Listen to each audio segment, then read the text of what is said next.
150 grama istopljenog maslaca, 100 grama slatkog pekmeza od jabuka, 100 grama šećera, 1 vanilin šećer i 2 kašike pavlake.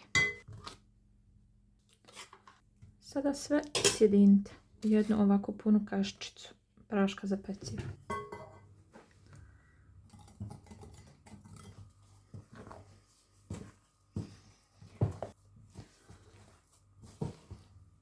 Tačno sam dodala 500 grama brašna.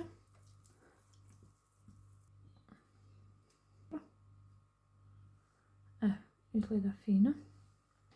I evo, gurabije izgledaju ovako. Gurabije idu na pečenje na 180 stepeni 25 do 30 minuta.